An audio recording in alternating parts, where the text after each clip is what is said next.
voz para la historia de los fenómenos extraños. Una noche, la del 7 de julio de 1947, su padre trajo un insólito regalo, un presente completamente desconocido, una serie de hierros de material que se expandía casi como el agua y que tenía extraños símbolos en su superficie. Empezaba así una historia mítica que se ha convertido en leyenda, el caso Roswell. Aquel militar, el padre de la persona que hemos escuchado, Jesse Marcel, era oficial de inteligencia del Escuadrón 509 de bombarderos de Roswell. Escuadrón 509, célebre por su bombardero Enola Gay, que lanzó bombas atómicas sobre Hiroshima. Era la base aérea más importante del mundo, y algo había pasado. Un ranchero, William McBrazel, muy cerquita de un lugar entre Roswell y Corona, había sentido algo. Al ir a inspeccionar el terreno, una serie de extraños restos, como la explosión de algo metálico, había dejado aquel lugar preñado de enigmas. Llegó hasta el sheriff del lugar, Gary Wilcox, con aquellas piezas en su carromato. Nadie podía dar una explicación. Hablamos ahora con Jesse Marcel, padre, esta persona, una de las claves de toda esta historia, oficial de inteligencia del escuadrón, lo repetimos, 509 de bombarderos. En 1978, sus últimas declaraciones públicas a la WWL de Estados Unidos, decía lo siguiente, más o menos después de un largo silencio oficial. Veremos cómo se gestó esta extraña cárcel en torno al tema Roswell.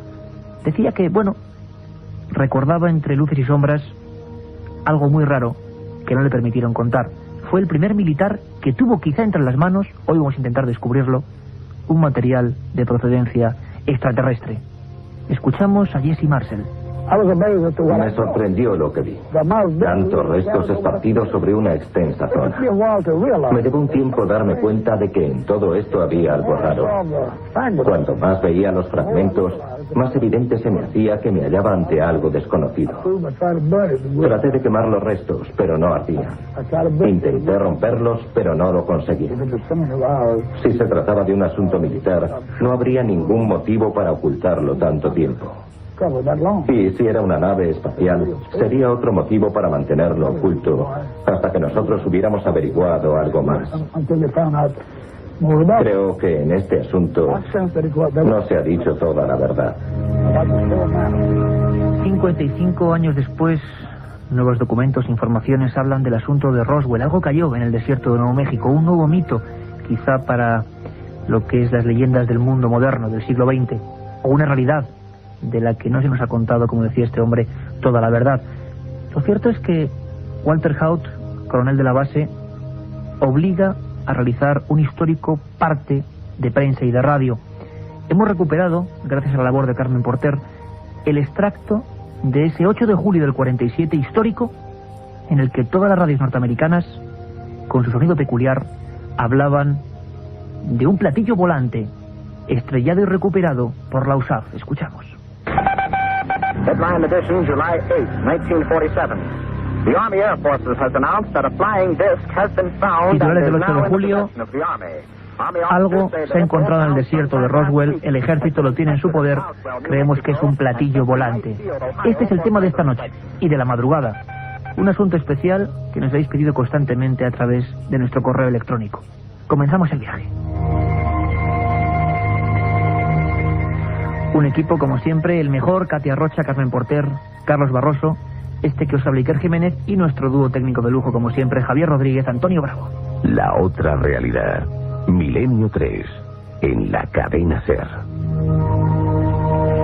Y aquí en el estudio 1, ya en penumbra, como siempre, intentando, bueno, entre papeles, navegando entre papeles, tenemos al único autor español, al único investigador periodista que estuvo en Roswell investigando esta historia tan alucinante, de la que nos siguen llegando noticias confusas, extrañas. Vamos a escuchar a mucha gente, vamos a intentarlo por lo menos, militares, testigos extorsionados, personas que vieron niños, auténticos niños embuzados en trajes de piloto. Javier Sierra, buenas noches, bienvenido. Buenas noches, Iker. Tú estuviste en Roswell, ¿verdad? En ese lugar mítico. Yo estuve en Roswell, he estado en Roswell en varias ocasiones. La primera fue en 1991. Roswell casi no estaba en el mapa, nadie se acordaba de este incidente. En España se había publicado un libro de Charles Berlitz y William Moore que hablaba de este asunto muy vagamente, que fue lo que a mí me movió a ir hasta allá y me encontré con un pueblo abandonado prácticamente. Había poco más de 25.000 habitantes en aquella época. Y en una de las esquinas del pueblo, en una de las avenidas, vivía el teniente Walter Haut, ya retirado, un hombre mayor, con su mujer y con su perro, en una cabaña de madera. Y allí recuerdo en el porche cómo estuve comentando este asunto, y él, que hoy es una celebridad, pero en el 91 nadie se acordaba de él, me estuvo desgranando paso por paso lo que sucedió aquel verano de 1947. Y llegó a una conclusión que a mí me dejó perplejo, y es que pese a los años transcurridos, él dijo que estaba seguro de que la primera noticia que dio de que la base de Roswell había capturado los restos por primera vez de un disco volante era auténtica, y que lo que le habían obligado a decir 24 horas después, que lo que se había recuperado allí era un globo sonda, era una noticia falsa. Porque quizá lo más importante, Javier hizo un libro fenomenal que podéis encontrar en todas las librerías, Roswell, Secreto de Estado, editorialidad, ahora en ediciones o en la colección Al Límite, Roswell, Secreto de Estado, un trabajo encomiable, una auténtica aventura, porque lo más interesante es que hemos escuchado ese boletín, ¿verdad? Lo habéis podido escuchar todos, ¿verdad? Pues esto ocurrió el 8 de julio del 47, una fecha histórica. Todos los países del mundo, europeos, asiáticos, intentaron conectar con las emisoras de Roswell, saber qué ocurría. Sin embargo, todo cambió cuando esos restos, muchos hablan también de que entre ellos había niños, cuerpos pequeños, extraños astronautas. Cuando esos restos, como digo, llegan a la base de Fort Worth en Texas, la base más próxima y la principal de la 8ª región aérea, la zona militar más importante del mundo en aquella época después de la Segunda Guerra Mundial. A partir de ahí hay un giro, la información cambia. Al día siguiente, los propios militares que habían firmado que eso se había recuperado en Roswell desmienten a los suyos, desmienten a esas personas profesionales que vieron con sus ojos algo completamente insólito y hablan de un supuesto globo sonda. Pero claro, Jesse Marcel, sus hijos y otras muchas personas estuvieron, y vamos a escucharlos, en las obras de recogida de aquel aparato accidentado. Nunca habían visto nada parecido. La otra realidad. Milenio 3. En la cadena SER. Si quieres viajar a lo desconocido, no dejes de leer El Archivo del Misterio de Iker Jiménez, los libros del tercer milenio. Colección El Archivo del Misterio de Iker Jiménez, publicado por Editorial Edad. Próximos títulos ya a la venta: La Sábana Santa de Carmen Porter, Casas Encantadas de Francisco Contreras, El Secreto de la Gran Pirámide de Manuel Delgado y Vampiros de Miguel Gómez Aracil. Un programa que se sumerge en el otro lado de la realidad. Milenio 3, con Iker Jiménez y todo su equipo en la SER. La cadena se transforma, pasamos del espectáculo del fútbol al recogimiento, al misterio, a lo insólito. Roswell. Nos habéis escrito decenas de mails concretamente preguntando por esta historia, qué pasó. Nos habláis incluso de una autopsia, pero eso va a ser motivo de una especie de filmación. Claro que lo conocemos y vamos a tener a todos los especialistas, pero eso va a ser de 3 a 4. Y sabéis que este es un programa abierto a todos vosotros. Milenio 3 con número, milenio3@cadenaser.com, milenio3@cadenaser.com, porque ese va a ser el lugar, el lazo de unión, la conexión viva y profunda para que nos remitáis de todo, como en este caso la historia de Roswell, y os hacemos caso.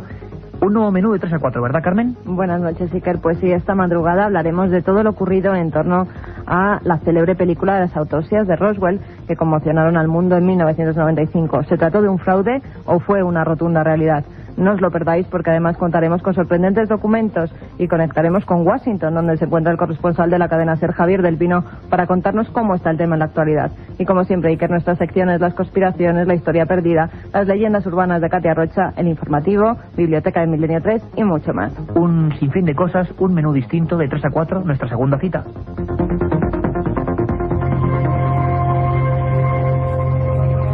Roswell, año 47, algo cae del cielo. Los norteamericanos, el más alto estamento militar dice que sí, platillo volante, portadas de periódicos, y luego de repente, no. Un no rotundo que dura ya 55 años. Hubo gente, Javier, que vio más cosas. No solo hablamos de restos, y restos, como decíamos al principio, Jesse Marcel, una especie de mandos extraños, un material muy liviano, con algunas cosas parecidas a jeroglíficos. Había más cosas, había alguien entre esos restos. Sí, bueno, aquí habría que situar bien la escena de los hechos. Todo arranca en torno al 4 de julio de 1947, cuando William McBrazel, este granjero al que tú hacías alusión, descubre que sus campos, a los que él saca el ganado para pastar, están cubiertos en una superficie aproximada de 1 kilómetro cuadrado de planchas metálicas, pequeñas barras, una especie como de patatas negras, por decirlo de alguna manera, como si fuera material plástico quemado. Todo eso a él le sobrecoge, le altera, viaja a Roswell y da parte al sheriff y después a las autoridades militares que van a recoger este material. Pero es solamente uno de los escenarios de los hechos. Esto está a 70 kilómetros de Roswell, en un sitio llamado el Rancho Foster. Pero, sin embargo, en otros lugares, alejados de Roswell, en un lugar conocido como los Llanos de San Agustín, parece que ahí no se encuentran fragmentos de algo que ha caído del cielo, sino que se encuentra un gran disco o aparato que está empotrado en el suelo. Se habla incluso de que un grupo de arqueólogos y varios testigos ocasionales que pasaban por una carretera cercana ven este lugar o este escenario del siniestro aéreo, ven los cadáveres de sus ocupantes, algunos de ellos han sido proyectados fuera del vehículo, y también ven cómo un destacamento militar llega a esa zona de los Llanos de San Agustín y ordena la evacuación del área, despejar toda la zona, y por lo tanto también persigue después, en las siguientes semanas, a los testigos civiles que habían llegado hasta allá y les obliga a firmar o a aceptar un pacto de silencio que, bueno, ha durado más de 40 años, ¿no? ¿Y podríamos hacer, Javier, un relato robot por incluso los testimonios que tú recopilaste allí en Roswell para hacer tu trabajo? ¿Vieron todos lo mismo? ¿Hay muchas diferencias? Parece ser que más o menos tenemos el croquis de lo que serían esas figuras que, claro, enseguida se asociaron a tripulantes de esa aeronave que se estrelló contra el suelo. Sí, yo quisiera que además los oyentes fijaran bien este retrato robot en su imaginación.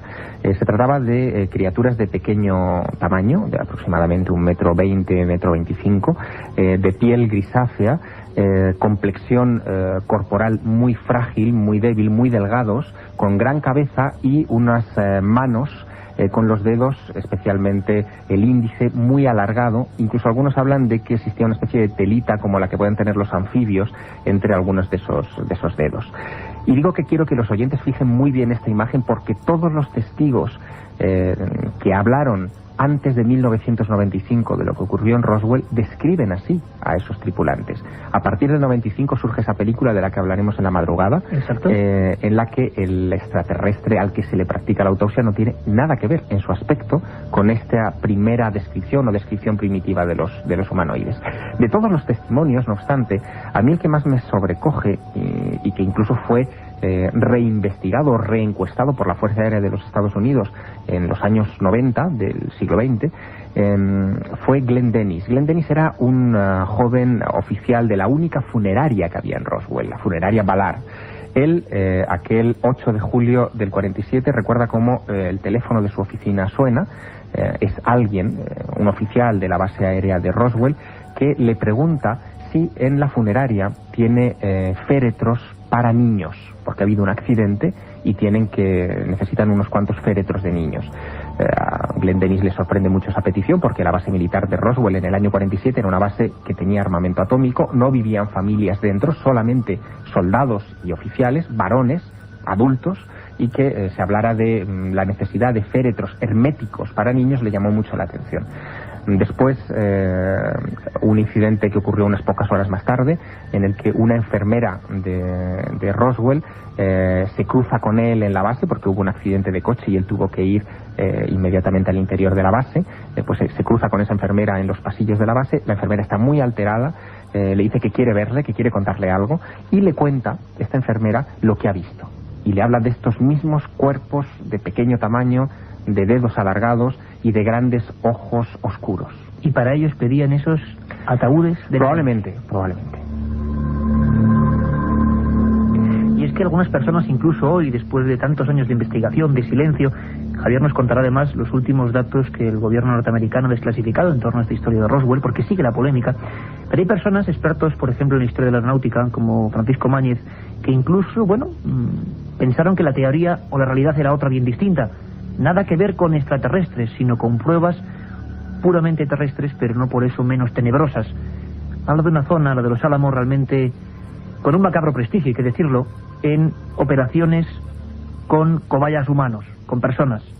Incluso parece ser, o él defiende, siempre son sus palabras, que hubo niños con diversas deficiencias utilizados como pilotos, como casi pilotos suicidas en los primeros prototipos aéreos. Hablamos de la zona militar más compleja, más vigilada más importante del planeta Tierra en aquel año 47.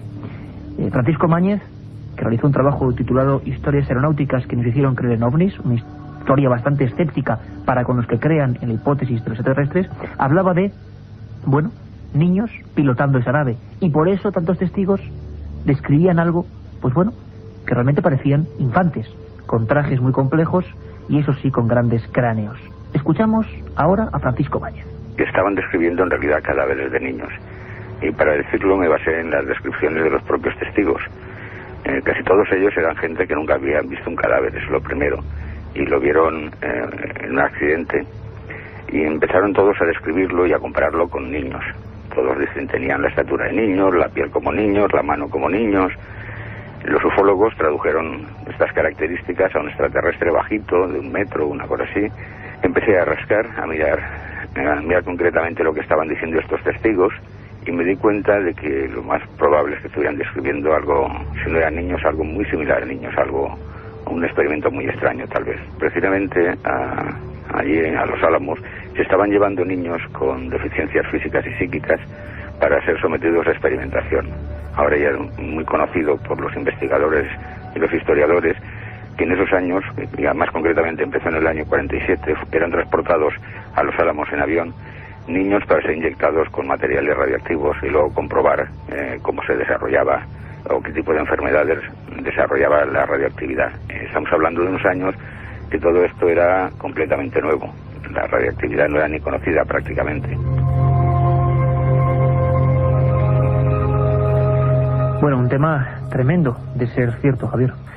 Pues sí, de hecho, déjame contarte una historia que tiene lugar en torno al año 1994 y 1995, que creo que puede aclarar bastante bien esta cuestión. En el año 94 el caso Roswell llega nada menos que al Congreso de los Estados Unidos. Un senador por Nuevo México, Steven Schiff, empieza a preguntar en todas las instituciones por qué pasó en aquel verano del 47 en el estado del que él es el representante oficial.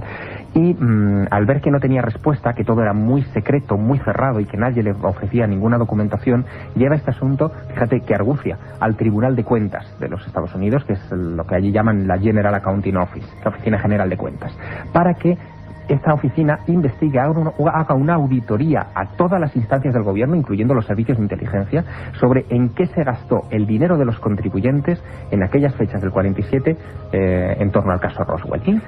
Pues pasó una cosa muy curiosa. Se entró en prácticamente todos los departamentos, defensa, aviación, etcétera. Y después de rastrear los archivos aparecieron dos cosas importantes. Primero, que no hubo ningún accidente de ningún tipo de avión o aeronave experimental o de ninguna clase de cohete ni nada por el estilo en las fechas del incidente de Roswell. Esto se pudo descartar por completo. Ningún aparato de los Estados Unidos o fabricado en los Estados Unidos había caído. Ningún aparato de ninguna compañía de aviación, digamos, contratada por las fuerzas aéreas, como por ejemplo la Northrop, que fabricaba prototipos extraños en aquella época, había caído. Nada de esto existía. Y segundo, muy importante, que las comunicaciones internas de la base de Roswell en las fechas del incidente del platillo volante habían sido quemadas por personal no autorizado unos años antes. Curiosísimo, algo bastante peculiar. Hay un detalle además extra. En el año 95, Bill Clinton, presidente de los Estados Unidos en aquella época, ordena la desclasificación de una tonelada de papeles y documentos secretos de la Guerra Fría y del periodo posterior a la Segunda Guerra Mundial. Y entre esos papeles aparecen muchos relativos a lo que se hacía en los años finales de los 40, principios de los 50, en Nuevo México. Mucha documentación. En ningún momento se habla de niños irradiados, ni por supuesto de aviones a los que montaban niños para que los tripularan. Era un absurdo evidente. Pero sí que se reconoce, y esto yo creo que es importante, que efectivamente el gobierno de los Estados Unidos había irradiado voluntariamente con pruebas nucleares a soldados en sus trincheras en toda la zona de Los Álamos, el Trinity Site, etcétera, en Nuevo México, reconociendo por primera vez en la historia que se había experimentado con soldados del ejército de los Estados Unidos, el propio ejército de los Estados Unidos, y a los que debían no solamente una disculpa del presidente, sino también indemnizaciones. Y vamos a contactar directamente con Roswell, un lugar que ha visto variar su fisionomía. Es curioso, en torno a este misterio. La vida ya no puede ser igual. Y nuestra compañera Katia Rocha ha tenido, bueno, la oportunidad de hablar con Julie Sister, que es la encargada del Museo de Roswell. Una historia con una historia personal curiosa, que es que surge en Canadá, ella es canadiense y sin embargo le fascina, como quizá a muchos de nosotros nos está fascinando esta historia, y se va directamente a Roswell y funda, digamos, esta especie de museo para mostrar al mundo, bueno, según ella, su verdad. Y Katia le ha preguntado cosas tan interesantes como estas. Sí, personalmente sí. En el museo creemos que sí. Eso es algo que nosotros afirmamos. No podemos asegurar 100% que fuera un ovni, pero todo el mundo sabe que algo extraño sucedió en Roswell en 1947. Todos aquí tenemos testimonios de conocidos que fueron testigos, gente que estaba allí, que lo vio, que no saben lo que fue, y no solo militares, sino civiles. Desde luego, algo sucedió que no era de este mundo y que está ocultado desde 1947. Una de las teorías que tenemos es que piense que en el año 1947 salíamos de una guerra mundial y la atmósfera general era tensa. Los ciudadanos estaban al límite. Además, sucedió 10 años después de que Orson Welles hiciera La Guerra de los Mundos en su espectáculo radiofónico que creó tanto pánico. Había muchos miedos y el gobierno pudo pensar que la población no iba a ser capaz de asimilar la idea de que sí había pruebas que demostraban la existencia de vida fuera de aquí en alguna parte. Pero ¿cómo iban a aceptarlo los ciudadanos? Por eso el gobierno lo ocultó. Y luego, después de un tiempo, ya no pudieron reconocer que habían mentido. La verdad es que hay personas, incluso los testigos, personas como escuchábamos antes a Jesse Marcel, la hija, por ejemplo, de Rowe, el jefe del cuerpo de bomberos, que fueron a rescatar aquí estos restos, la verdad es que lo pasó bastante mal. Es un ejemplo muy breve de cómo algunas personas todavía hoy siguen sintiendo la amenaza de ese silencio, la amenaza de no hablar. Escuchamos brevemente a Frankie Rowe en Roswell. Llegó un hombre que parecía un funcionario. Le dijo a mi madre que se sentara y empezó a hablar conmigo. Me dijo, parece ser que dices que has visto algo. Yo contesté, bueno, he visto un trozo de material extraño. Pero él me corrigió, no has visto nada. Yo no entendía por dónde iba, así que insistí. Sí que lo he visto. Cuanto más repetía yo que sí lo había visto, más insistía él en que no había visto nada. Al final me dijo, no entiendes que no puedes contar lo que ha pasado. No te das cuenta de la gravedad del asunto. No podrás decir nada al respecto en toda tu vida. Frankie Rowe, uno de los ejemplos de los niños de Roswell, los que vivieron aquella escena y que siguen teniendo miedo, Javier. Aquí está el quid de la cuestión. La importancia del caso Roswell no radica en el hecho en sí, que desde luego, si es como nos cuentan, es muy importante, sino que a raíz del incidente se desarrolla toda la política de secretismo oficial en torno al tema OVNI, no solo en los Estados Unidos, sino en todos los bloques de Occidente. Las primeras comisiones, como el Proyecto Libro Azul, etcétera, nacen después del incidente Roswell y en parte algunas de ellas para encubrir el accidente de Roswell. Lo más curioso, Javier, es que hablamos de julio del año 47, tan solo hacía 10 días que los platillos volantes habían llegado a la prensa mundial, con un avistamiento que dicen que es el inicio de la era de este moderno mito o moderna realidad. Sé que es imposible y que seguiremos en la madrugada con todo lo que pasó en la autopsia. Para ti, ¿qué pasó en Roswell? ¿Eran niños o eran otra cosa? No, para mí probablemente se trató de un incidente real y de naturaleza no humana, no eran niños. Bueno, en conclusión de Javier Sierra, nosotros seguimos de 3 a 4, hemos puesto sobre la mesa esta historia apasionante, os esperamos, todo el equipo de Milenio 3, dentro de 4 horas.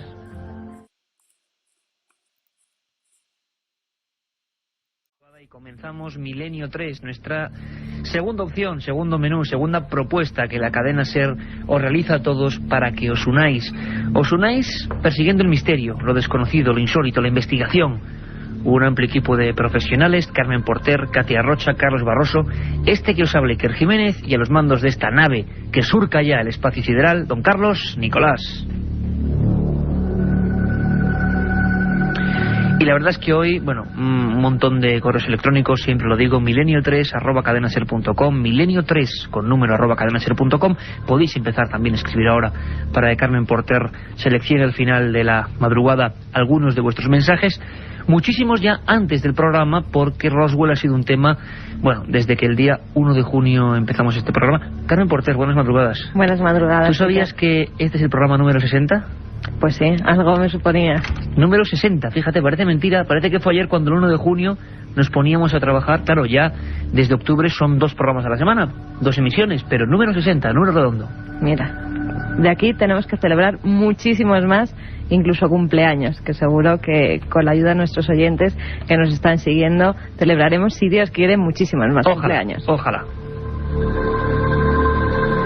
Bueno, pues en este programa número 60, especial, diferente a todos los demás, por supuesto, vamos a seguir. Es imposible no hacerlo con el asunto de Roswell, porque, claro, yo, bueno, pues tengo que decirlo, un montón de comunicaciones queriendo más, bueno, pues muy impresionados con los documentos, pero que se hace muy corto, más aún con ese derbi apasionante Betis-Sevilla, que se ha prolongado mucho y que, bueno, pues nosotros estamos aquí para intentar amoldarnos a lo que sea. No sabéis la experiencia periodística que están siendo estos programas, quizá a veces para muchos cortos, para nosotros intensos, que es lo que importa, y llenos de información, y luego ya quizá más relajados, pues ya ahora empecemos a retomar algunas historias. Por ejemplo, ¿os acordáis? Bueno, Roswell, año 47, desierto de Nuevo México, algo cae en ese lugar, algo se recupera, un material extraño, se habla de todo tipo de cosas, entre ellas extraterrestres. Bien, sabéis que nosotros somos ultra escépticos, ultra periodísticos, ni sí ni no ni todo lo contrario, sino dejar ahí las pruebas.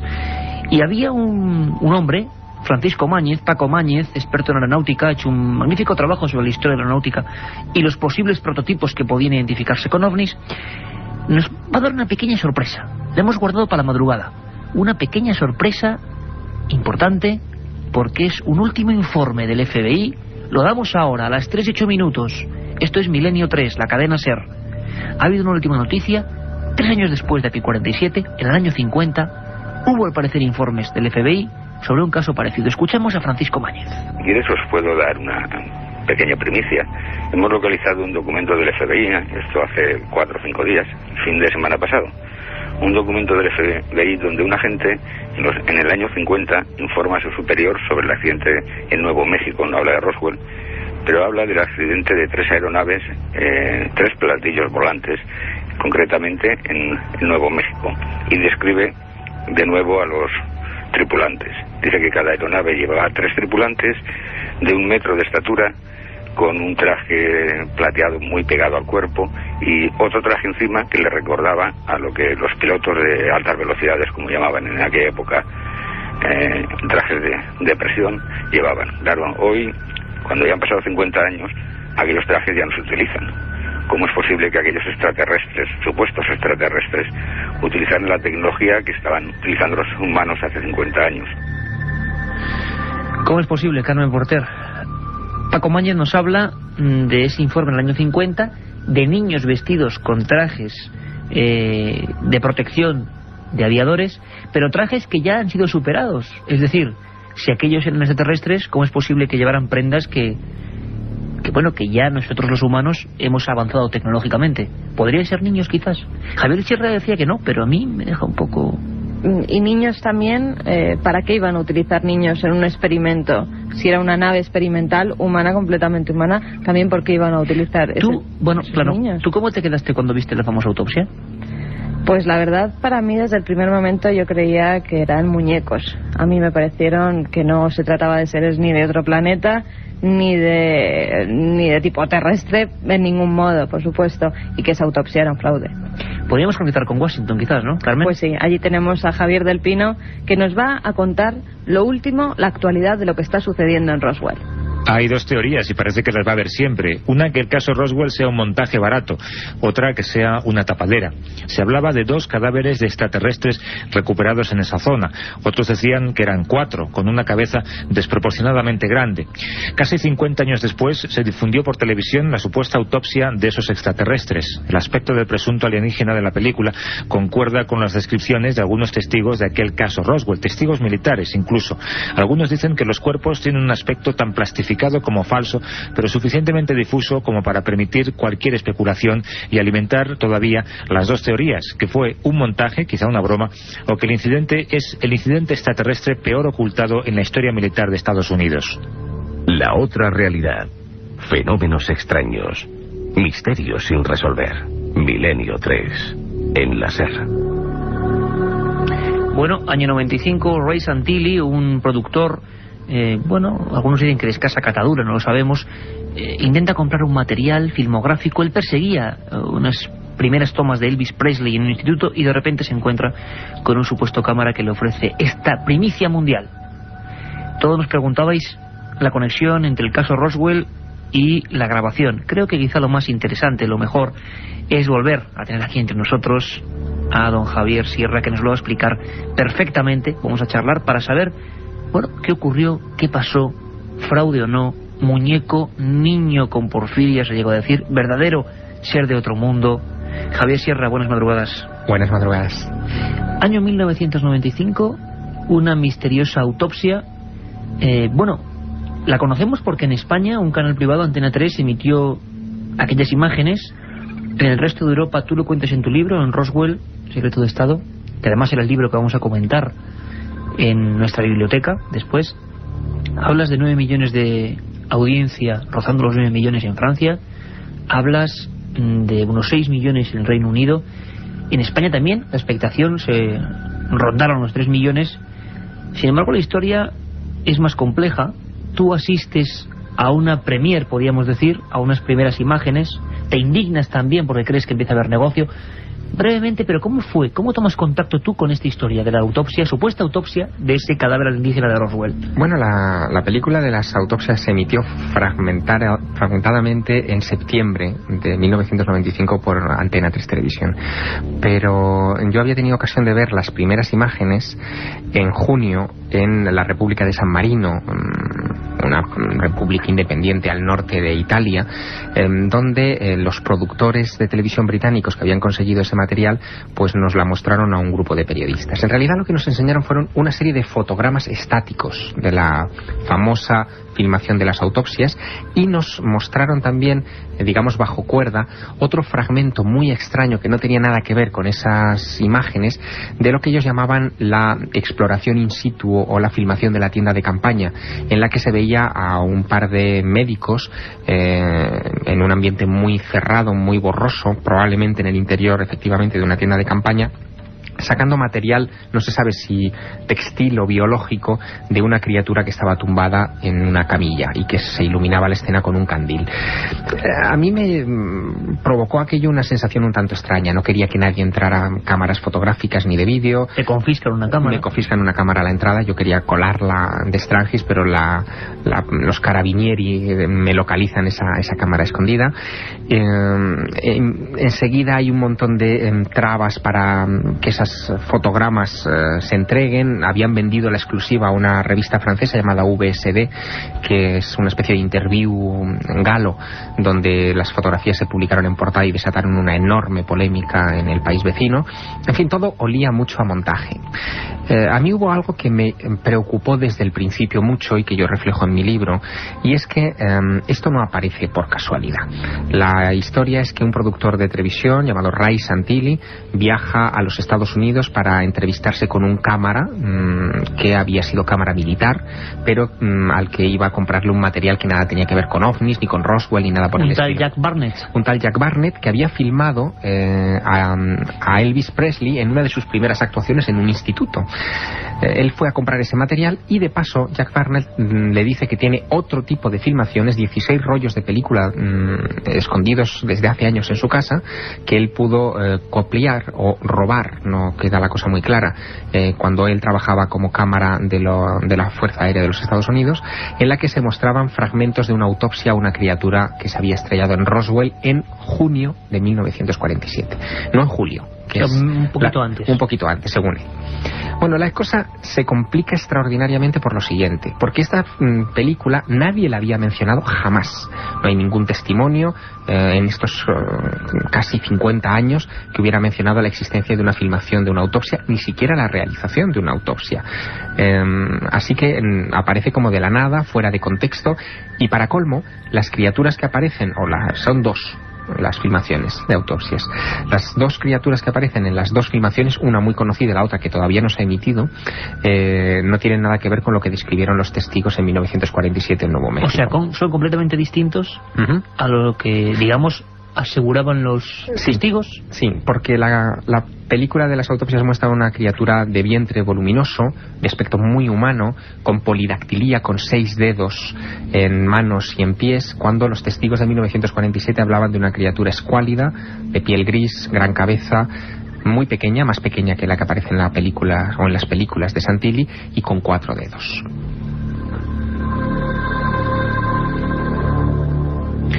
Bueno, ahí tenemos las primeras imágenes. Seguro que toda la audiencia, Javier, está visualizando con la magia de la radio, la magia de la cadena SER de Milenio 3, esas escenas que seguro que a muchos también le vienen a la mente. Y tú enseguida, digamos, también reparas en que hay una intención, no sé si insana o no, de no ofrecer ese material sin duda de interés mundial y para la humanidad, sino de comercializar quizás esa historia, ofrecer un primer anzuelo, luego llegar a acuerdos con televisiones de todo el mundo. Tú sospechas, ¿no? Según cuentas el libro, tú sospechas. Sí, bueno, que desde mi formación es como periodista, como la tuya, y tú sabes que un documento gráfico tiene valor en tanto en cuanto existe un testimonio humano detrás de ese documento gráfico. Y en este caso no existía ese testimonio humano, es decir, Jack Barnett no aparece nunca, no es puesto a disposición de investigadores o de periodistas para ser entrevistado independientemente. Dice que debe proteger su identidad porque al fin y al cabo está vendiendo un material que él ha sustraído del top secret del gobierno de los Estados Unidos y por lo tanto no quiere salir nunca a la palestra. Es el primer elemento de choque extraño. Tampoco se dan las credenciales ni elementos históricos que puedan ser verificables independientemente de lo que cuenta el productor británico que comercializa las imágenes. Y por si fuera poco, lo que más me escama es el momento en el que aparecen estas películas. Estamos hablando de 1995. En 1997 se cumplirían los 50 años del caso Roswell y en Estados Unidos existe una norma, un dispositivo legal que dice que cuando han pasado medio siglo de un acontecimiento clasificado como alto secreto, ese material puede ser reclamado a través de las diversas leyes y organismos que lo permiten, como la Ley de Libertad de Información, y acceder a esa información secreta. Es decir, faltaban solo 2 años para que caducara, por decirlo de una manera más gráfica, el secreto oficial sobre el caso Roswell. Y ocurre esta aparición de las películas de las autopsias cuando estamos en medio de una controversia legal sin precedentes en la historia de la investigación ovni mundial. En esas fechas, desde hacía un año aproximadamente, un senador norteamericano de Nuevo México estaba presionando, apretándole las clavijas al gobierno de los Estados Unidos para desclasificar toda la información secreta sobre los ovnis. Antes de que se desclasifique la información oficial por vía de la Oficina General de Contaduría, un dispositivo legal extraño que se monta ahí para presionar al gobierno y que revele su dossier secreto sobre el caso Roswell, que existió y existe probablemente todavía hoy, el propio gobierno de los Estados Unidos hace una argucia única. Emite, fíjate el tiempo que había pasado, un segundo comunicado oficial sobre el caso Roswell en 1984, en el verano del 84, un año antes de que apareciera la película de las autopsias, y que no había emitido ninguna otra cosa desde el verano del 47, diciendo que lo que cayó en Roswell no era un globo sonda. Pero del 94. Del 94. Reconociendo que lo que había caído en Roswell no era un globo sonda, sino un globo, seguían un poco en la hipótesis, espía, que pertenecía a un proyecto llamado Mogul, ultrasecreto, realizado por la Universidad de Nueva York en el desierto de Nuevo México, que consistía en una cosa muy curiosa. Consistía en elevar micrófonos a las capas altas de la atmósfera para escuchar las eventuales explosiones atómicas de pruebas nucleares que podrían estar haciendo los soviéticos en Siberia. El proyecto fue un fracaso, se lanzaron más o menos una veintena de globos, y lo que decía ese informe de 1984 es que el globo número 9 de aquel proyecto había sido confundido con un platillo volante por la Fuerza Aérea de los Estados Unidos. Nadie cree la hipótesis, entre otras cosas porque el proyecto Mogul utilizaba globos que, vale, eran secretos, pero apenas se diferenciaban de los globos sonda convencionales. Era imposible que un oficial de inteligencia, que toda una base militar como Roswell, confundiera un globo sonda de los que ellos mismos lanzaban todos los días con un platillo volante extraterrestre. Era un absurdo total. Y cuando esa explicación ya no ha convencido a nadie, de repente aparece la película de las autopsias. La gente se olvida de las presiones legales sinceras, es decir, bien hechas, para recuperar esa versión oficial de los hechos del caso Roswell, y todo el mundo se concentra en la pequeña pantalla en esa autopsia. Como no hay manera de verificarla, se produce un desgaste informativo. Todo el mundo habla de las autopsias, aparece en informativos de todo el mundo, se comenta en programas de radio, salen libros, pero nadie da la última palabra sobre las autopsias, y al no haber un testimonio detrás de las autopsias, la gente termina pensando que eso es un fraude y que, por tanto, el caso Roswell también es un fraude. Y tú coges esas imágenes, ese material, logras llevarlo hasta algunos, por ejemplo, expertos forenses como el doctor José Manuel Reverte Coma, también buen amigo de este programa, incluso en el Hospital del Aire. Las primeras opiniones, informes sobre personal especializado médico te dicen que esa autopsia poco menos que es un desastre, sí, a nivel técnico, ¿no? Así es. A nivel formal. Sí, sí, José Manuel Reverte Coma, nada más ver las imágenes en el monitor de su televisión, en su domicilio en Madrid, dice que, bueno, que ahí no hay método de ningún tipo, que más que una autopsia parece el vaciado de un cuerpo, que si se trata realmente de un extraterrestre, los médicos que lo están practicando lo están haciendo con tal descuido que, bueno, es increíble. Una cosa que debía ser única en la historia, y con un cuidado y con un... Y parece que están vaciando simplemente pues un cadáver más, ni siquiera un cadáver más, ¿no? Exactamente. Entonces, él piensa que eso se trata simplemente de un montaje. El problema es que lo que nos ha llegado a nosotros son más o menos unos 18 o 19 minutos de autopsia, pero que no son una filmación continuada, son fragmentos unidos entre sí, pero son rollos de película desordenados. Y un detalle que creo que es muy importante: nunca hasta la fecha se ha analizado, para datarlo, un fotograma de 16 milímetros con una imagen de la autopsia en él.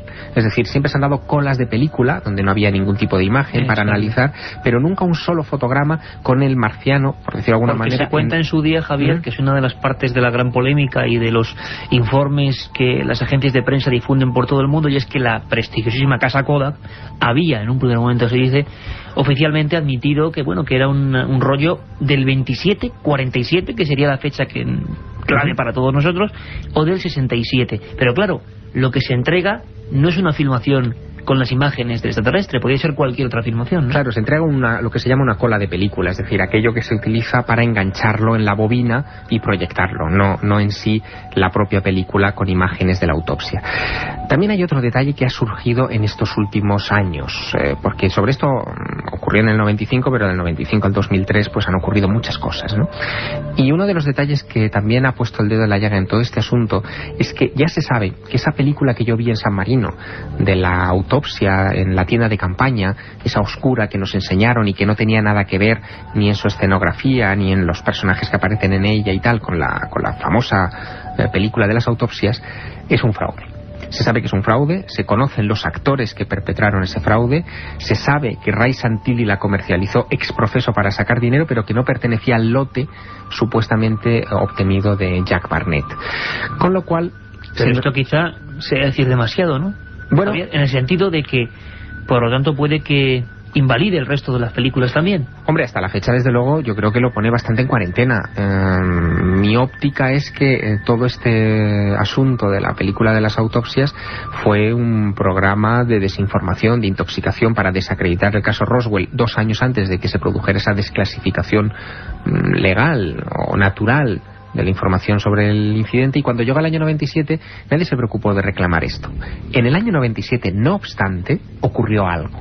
El 24 de junio de 1997, coincidiendo no con el 50 aniversario del caso Roswell, sino con el 50 aniversario del inicio de la moderna era de los platillos volantes, cuando se ven aquellos 9 objetos luminosos sobre el monte Rainier entre la frontera de Estados Unidos y Canadá, y que despertaron la fiebre en la prensa mundial, pues coincidiendo con ese 50 aniversario, en el Pentágono se convoca una rueda de prensa para explicar el caso Roswell, definitivamente. ¿En el Pentágono? En el Pentágono. Y un oficial del Pentágono, esto lo retransmitió a CNN, a todo el mundo. Imagínate la emoción del momento, ¿no? Un oficial del Pentágono muestra unas imágenes top secret que tratan, según él, de desmontar el caso Roswell y contar lo que allí pasó.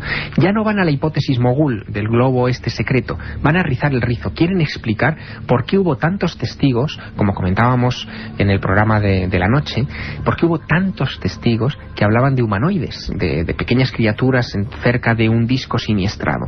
Y la explicación que dan es curiosísima. Dicen que esos testigos confundieron unos muñecos de pruebas, lo que en el argot se llaman dummies, son, para que los oyentes se hagan una idea, estos muñecos que aparecen, por ejemplo, dentro de los anuncios de coches cuando un coche se estrella contra una pared, esos muñecos que están dentro del vehículo para testar. Una especie de autómatas o maniquís. Exacto, pues esos dummies se utilizan desde hace años también en ensayos aeronáuticos. Y lo que decía la Fuerza Aérea en el Pentágono en aquella rueda de prensa es que la caída de algunos de esos dummies habían hecho que los testigos se los hubieran encontrado en el desierto y los hubieran confundido con alienígenas. Hay dos cosas que no coinciden. Primero, la descripción de los dummies y de los extraterrestres o supuestos extraterrestres. Los dummies son de aspecto perfectamente humano, de estatura humana, complexión humana, 5 dedos, en fin, todo absolutamente humano.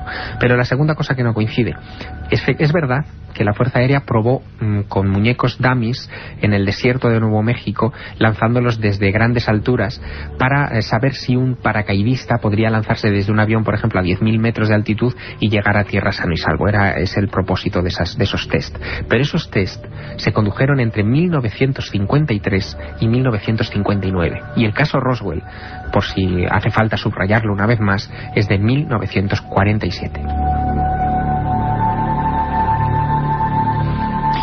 Tremendo, espectacular. Bueno, las últimas noticias en torno al asunto de Roswell, explicaciones que la Fuerza Aérea y el gobierno estadounidense ha intentado siempre dar a una historia que sigue ahí envuelta casi como un mito moderno.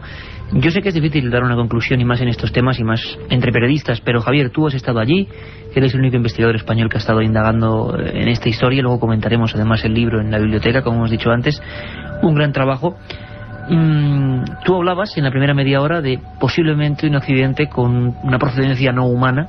La autopsia podríamos descartarla. En tu opinión, hoy en día el porcentaje de fraudulento es bastante importante.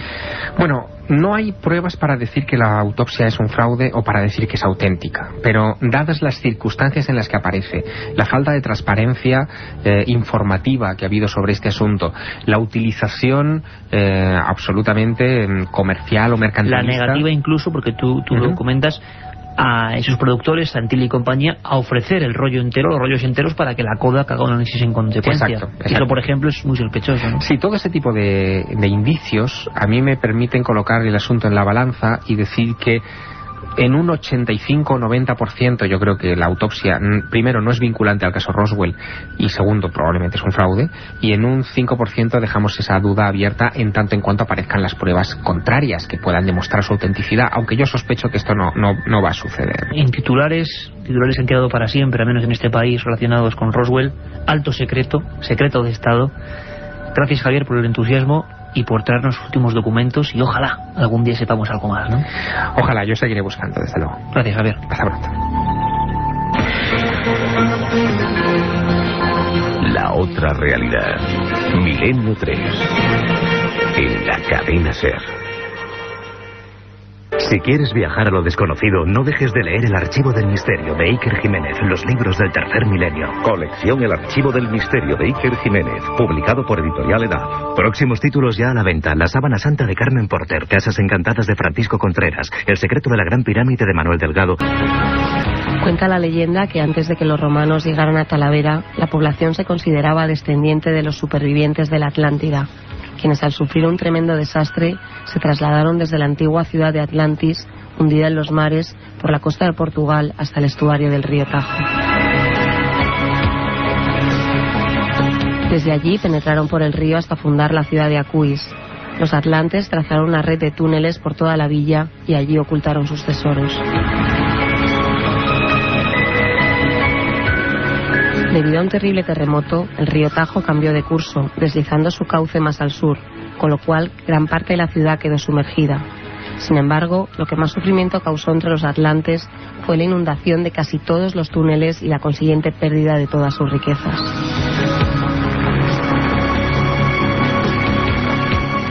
Una prueba de la existencia de estos corredores bajo el río es que a su paso por la ciudad, el Tajo fluye del mar hacia el interior, y aunque parezca una sinrazón, ello es debido a las corrientes internas que hacen del Tajo en Talavera un elemento misterioso y a veces terrorífico.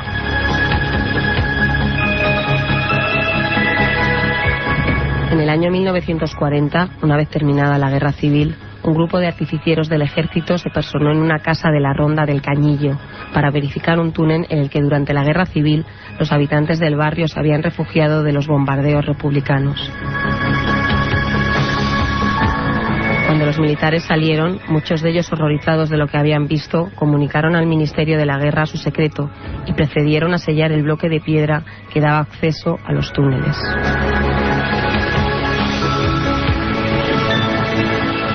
En 1959, dos jóvenes nietas de la dueña de la casa consiguieron retirar la losa y se adentraron en la profundidad del túnel. Una de ellas narra aún hoy en día cómo la falta de oxígeno y el fuerte viento pueden causar el desmayo de alguien que se adentra en el túnel. De cualquier manera, las dos hermanas siguieron hacia adelante y la superviviente cuenta que más o menos a unos 200 metros de la entrada y tras cesar de repente el viento, observaron una sala repleta de esqueletos y arcones. Había armas antiguas y unas planchas con extrañas inscripciones que se apelotonaban en el techo.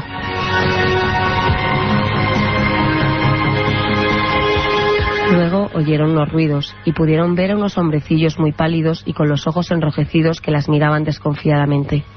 Carecían de pelo y no medían más de 1,5 metros. Uno de ellos dijo algo en una extraña lengua y luego una fuerte corriente de agua desató sobre la sala mientras los hombrecillos desaparecían entre los huecos de la pared. Ambas hermanas corrieron en dirección contraria a la que habían llegado, pero una de ellas tropezó y fue engullida por las aguas. La otra logró subir por el túnel hasta que un hortenalo la encontró en el fondo de un pozo en el Cerro Negro. La joven sobrevivió y contó toda esta historia, pero nadie la creyó. De su hermana se supo un mes después, cuando su cadáver, descompuesto, apareció flotando en la isla del Chamelo. La autopsia confirmó que no había muerto ahogada. Sus pulmones estaban intactos.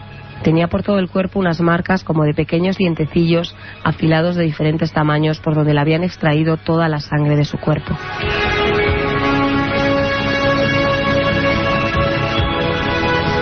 Hace unos años, y debido a las obras del lagar de San Prudencio y del río Tajo, se han podido descubrir multitud de túneles que cruzan por todo el casco antiguo y por las noches, las gentes que habitan esa zona afirman escuchar algo más que el rumor del agua. Muchos aseguran escuchar auténticas conversaciones de voces agudas que hablan en un dialecto desconocido y chillan como desesperados. No dejan de chillar.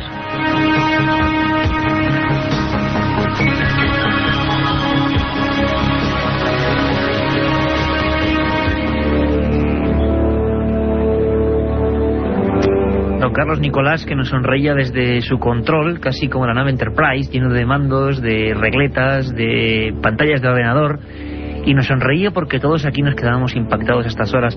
Hay que ver también cómo puede percibirse esto desde una cama, desde un camión solitario, desde un coche atravesando alguna carretera comarcal, desde un lugar donde, por ejemplo, se está trabajando en solitario. Katia Rocha, menudo fenómeno lo que hemos descubierto con estas historias que recrea leyendas urbanas, mitos modernos, reales o no, eso ya depende de cada uno. Mitos que se cuentan, que se contaron, que se dijeron, leyendas urbanas, qué maravilla, qué riqueza.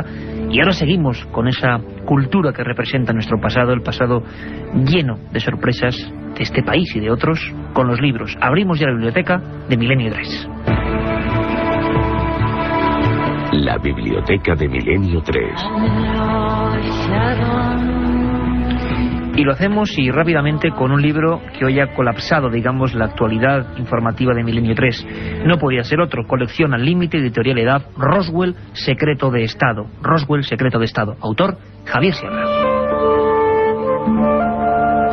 Y es bonito con esta música de nuestro compañero Mike Oldfield, que nos sirve siempre de fondo para la biblioteca, para los libros, pues realmente, bueno, deleitarse un poco con buenos trabajos periodísticos. Esto nació como un reportaje amplio, que se fue ampliando en 1995, fecha en la que se editó, y ahora en el 2001, muy recientemente, y se puede encontrar en las librerías, bueno, pues se reeditó con nuevos datos.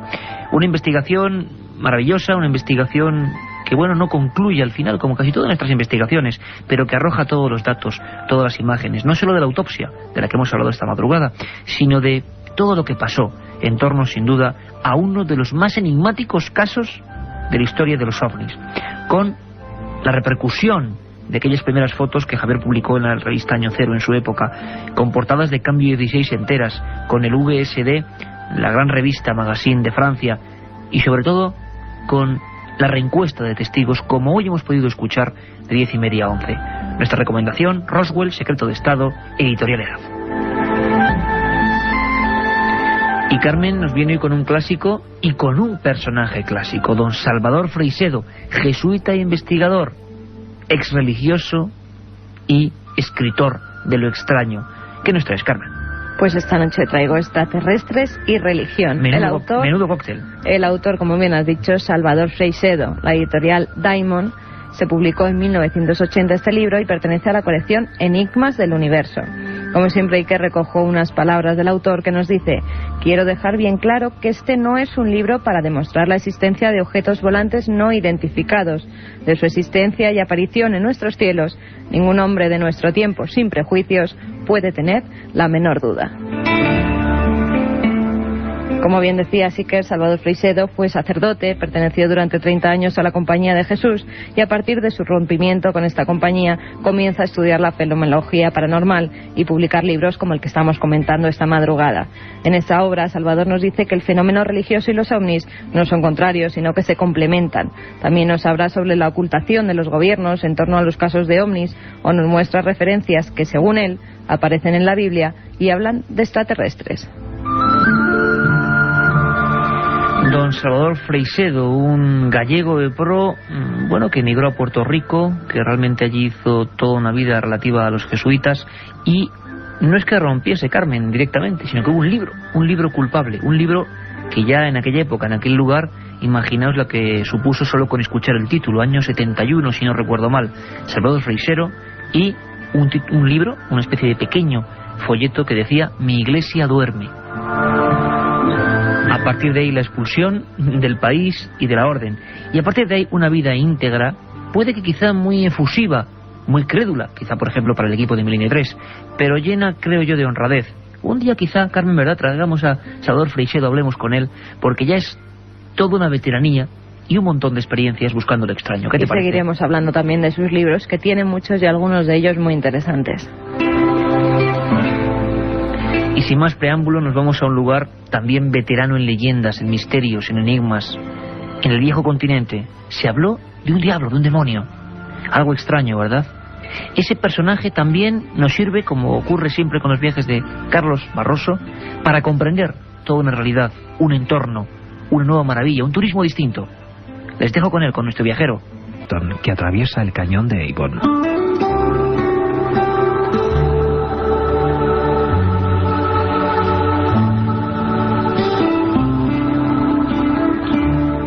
Viajando hacia el suroeste, en el condado de Devon, el Parque Nacional de Dartmoor merece una visita prolongada.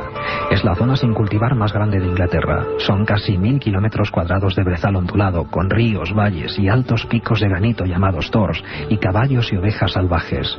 Los colores predominantes son el dorado de la aulaga y el violeta del brezo. En Dartmoor son igualmente importantes los monumentos prehistóricos del Neolítico. El paisaje ha servido de inspiración a escritores como Sir Arthur Conan Doyle, creador de Sherlock Holmes. Agatha Christie también veraneaba en una casa a orillas del río Dar, donde escribió muchas de sus novelas.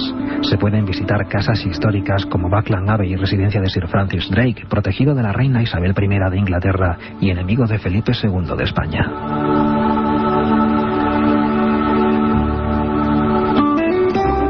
Exeter es la capital del condado. Tiene una larga historia que se recuerda en las murallas romanas, pasajes bajo tierra, una bella catedral y sobre todo el primer ayuntamiento del reino. Pero esta región también es conocida por un impresionante misterio que aún no ha sido resuelto.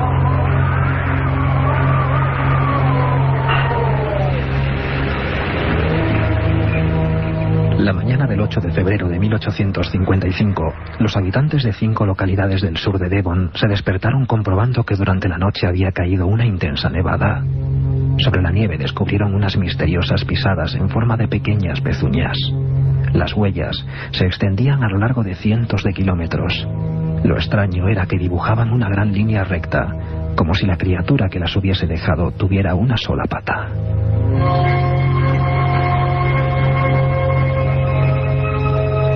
Las misteriosas silenciosas pisadas se extendían por senderos a través de los campos, cruzaban riachuelos, subían por paredes y tejados y atravesaban puertas que durante la noche habían estado cerradas.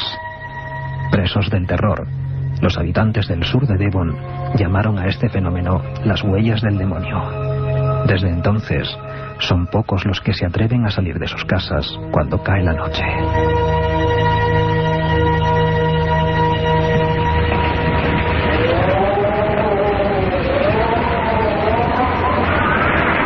Milenio 3. Periodismo de lo desconocido. En la SER. Madre mía, el amigo Carlos Barroso, sus viajes y las huellas del diablo, uno de esos casos que ponen la carne de gallina y que hacen que, bueno, que conozcamos el mundo de un modo distinto, diferente, viajando con la mochila a cuestas, con los ojos bien abiertos para captarlo todo, pero saltando de enigma en enigma, y eso nos sirve para conocer mejor nuestro entorno. Yo creo que es una forma diferente de viajar. También viaja a su manera nuestro amigo Santiago Camacho, todos lo conocéis, el conspiranoico de este programa, y preguntáis mucho por sus temas, y hace bien poco nos escribíais hablando de Waco. Quizá el nombre así no diga mucho porque pasó hace 10 años ahora, se cumple el 10º aniversario. ¿Recordáis aquella secta, los davidianos? David Koresh, un tipo que poco menos se creía Jesús de Nazaret y que se reunió o refugió en su rancho, el rancho de los davidianos, y ahí hubo una auténtica matanza. Intervinieron las fuerzas del orden, hubo sangre. Bueno, ahora nuevos documentos hablan de otra historia que no se nos contó bien. Y como siempre, en esa tramoya del misterio, en ese lado oculto de las cosas, Santiago Camacho y su conspiración.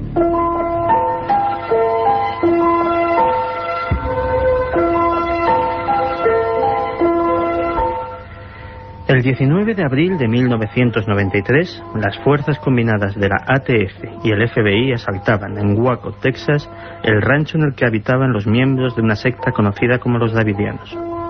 La acción se saldó con casi un centenar de muertos, muchos de ellos niños, y un sinfín de dudas sobre cómo aquella operación pudo salir tan rematadamente mal.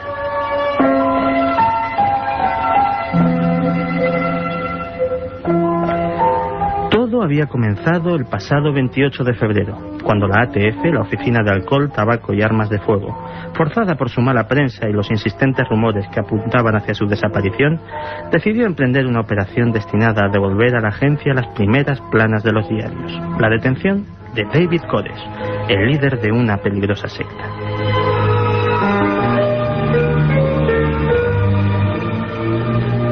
Pero una misteriosa llamada anónima avisó a los davidianos de la llegada de las tropas federales y les aseguró que su propósito era entrar a tiro limpio en el rancho sin importar la presencia de mujeres o niños. Con fanática determinación, David Koresh y sus lugartenientes decidieron que venderían cara a su vida y tendieron una emboscada a los agentes.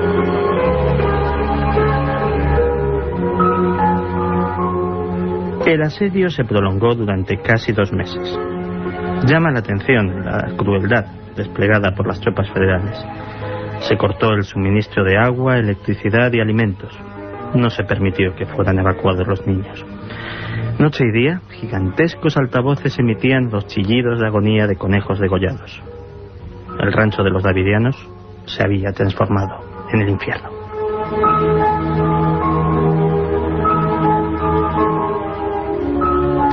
El asalto llegó por sorpresa. Tanques, helicópteros y francotiradores suficientes como para invadir un país de pequeño tamaño se lanzaron a sangre y fuego sobre los hambrientos y agotados davidianos. Se emplearon gases lacrimógenos inflamables que desencadenaron un devastador incendio, del que nadie pudo escapar con vida. Los vídeos tomados desde los helicópteros muestran cómo los que intentaban escapar de las llamas eran rematados por los francotiradores.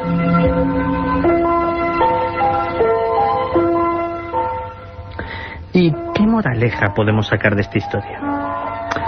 Tal vez que por muy malo que sea el fanatismo religioso, que hace que una secta se aísle del mundo y viva su propio universo de paranoia, peor es sin duda el fanatismo administrativo, capaz de otorgar a una agencia gubernamental el poder de abrazar a un centenar de hombres, mujeres y niños sin tener que dar cuentas a nadie.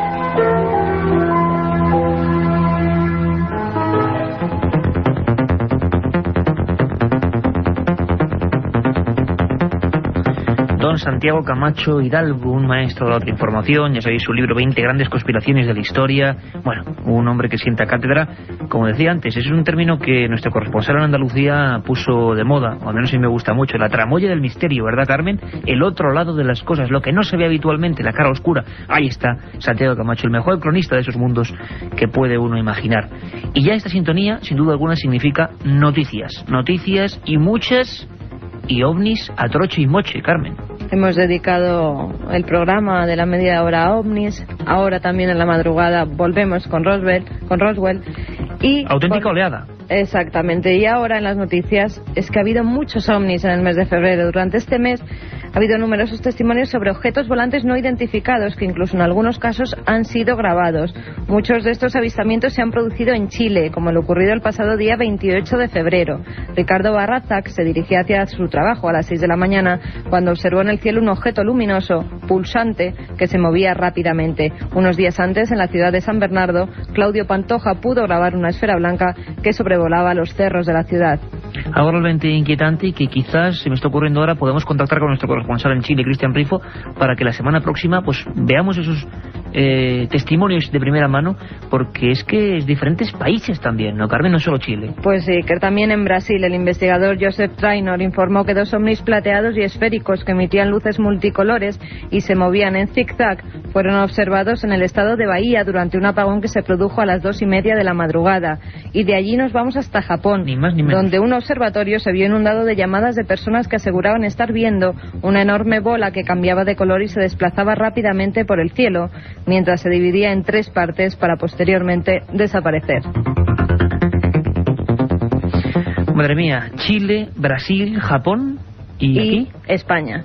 También se han producido casos ovnis en nuestro país. Ocurrió el 23 de febrero en el barrio de San Luis, en Las Palmas de Gran Canaria. Allí una familia fue testigo de algo insólito. Nos lo cuenta nuestro compañero de la cadena SER de Canarias, Agustín Padrón. El primer avistamiento se produjo en pleno centro de Las Palmas de Gran Canaria el miércoles 19 de febrero, en el histórico barrio de Triana.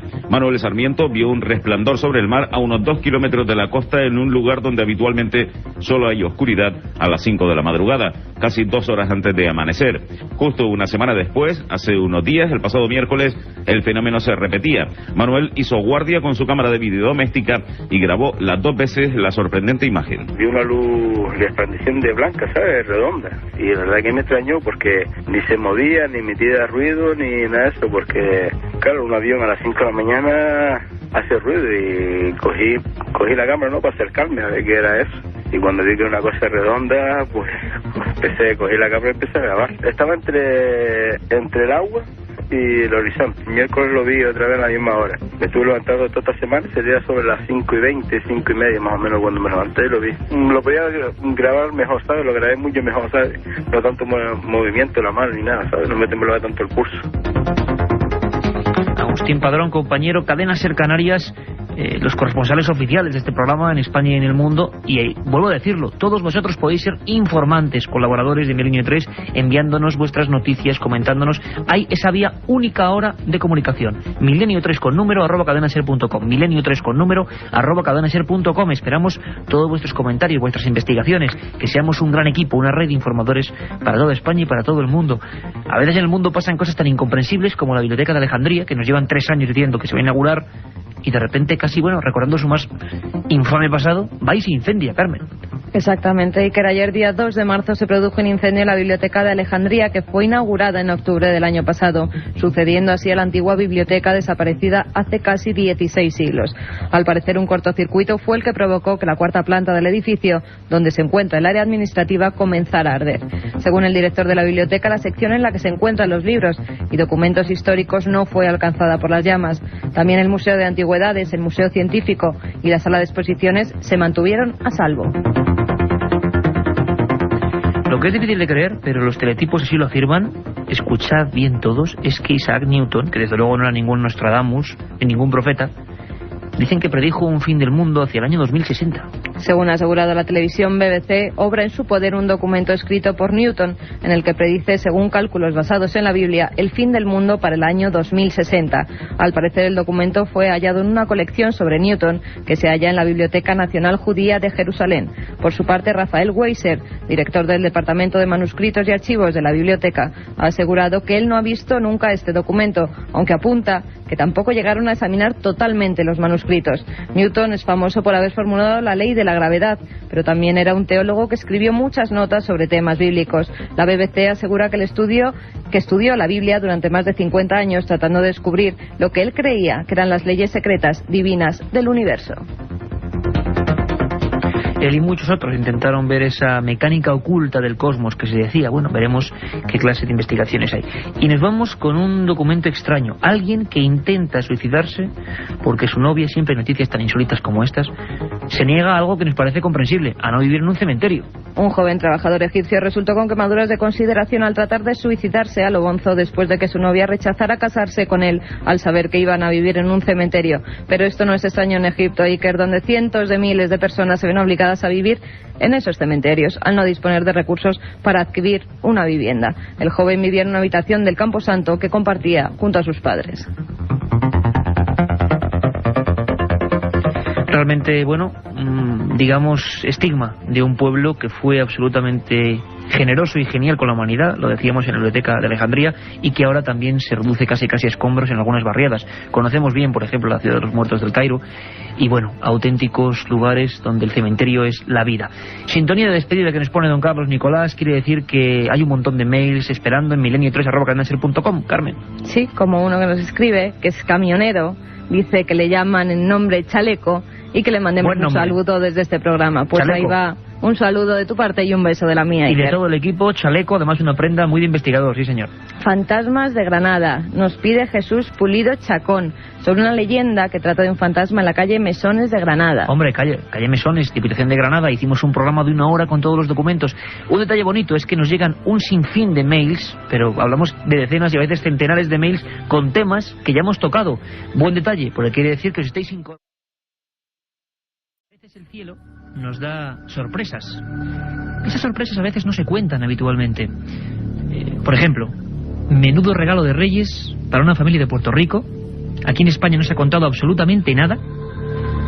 Una humilde familia en una residencia que ve cómo algo cae del cielo y prácticamente los mata. Algo además que no se parecía a un meteoro, con una serie de sustancias misteriosas, y algo, como decíamos, que los medios de comunicación han apartado, no han comentado. Nosotros, Milenio 3, sabéis que nos ocupamos precisamente de esas noticias, las que parece que no tienen tanta solvencia en los medios habituales. Vamos a dedicar el programa al cielo, a los misterios que parece que siguen allí, a esas bromas pesadas que han tenido testigos, informes y documentos policiales. Y en un segundo vamos a hablar con la gente que hace tan solo una semana capturaba esa misteriosa bomba del cielo. La otra realidad. Fenómenos extraños. Misterios sin resolver. Milenio 3. En la SER. Y nos encontramos ya en conexión con Puerto Rico, con San Juan de Puerto Rico. Allí nos espera Genaro Torres, que es director de la Oficina de Manejo de Emergencias Ambientales y que fue una de las primeras personas que acudió al lugar donde ocurrieron estos misteriosos sucesos. Don Genaro Torres, buenas noches y bienvenido a Milenio 3. Muchísimas gracias. ¿Qué ha ocurrido, don Genaro? Parece ser que un gran objeto ha caído dentro de una finca en Puerto Rico y ha causado ciertos problemas, ¿no? Era un objeto parecido a una masa, como una roca caliente. Tenía como unos destellos azules, emitía destellos azules. Y tenía entonces en una de las partes, en una de las esquinas tenía como una sustancia gelatinosa. Nosotros hicimos un muestreo de sonido, utilizamos unos equipos electrónicos para detectar compuestos orgánicos volátiles y medir niveles de radiación y no detectamos absolutamente nada. ¿No daba radiación aquel objeto? No. Y esto, don Genaro, cayó, para que en España toda la audiencia de la cadena SER se haga una idea, cayó dentro de una finca particular, incluso generó algún estropicio, ¿no? No, en una residencia, en la parte de frente, en la parte de delante de alguna residencia. Ajá. Y la gente, imagino, según nos ha llegado a nosotros la noticia, quizá haya términos que no se adecúen, parece que incluso los dos testigos principales o la familia a la que pertenece esa zona tuvieron problemas respiratorios porque aquello desprendía un fuerte olor a azufre, decían. Inicialmente, cuando yo entrevisté al dueño de la residencia, el señor Martín Rodríguez, me indicó que él percibió un fuerte olor a azufre, acompañado por la ausencia de aire.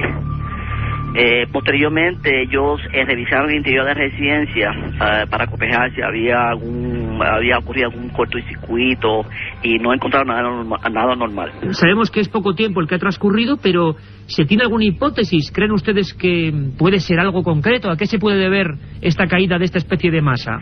Pues la verdad que no sabemos. Nosotros hemos consultado con un signo de las agencias federales y le hemos explicado la situación y entonces estamos en espera de que ellos nos contesten. Nosotros por nuestra parte, nosotros recolectamos muestras de la sustancia y muestras del terreno donde impactó esa sustancia y la enviamos a un laboratorio, al laboratorio ambiental nuestro. Don Genaro, ¿qué tamaño tendría esta lo que sea, este objeto? Tenía aproximadamente 2 pies, como 2 pies por 2 pies. Ajá.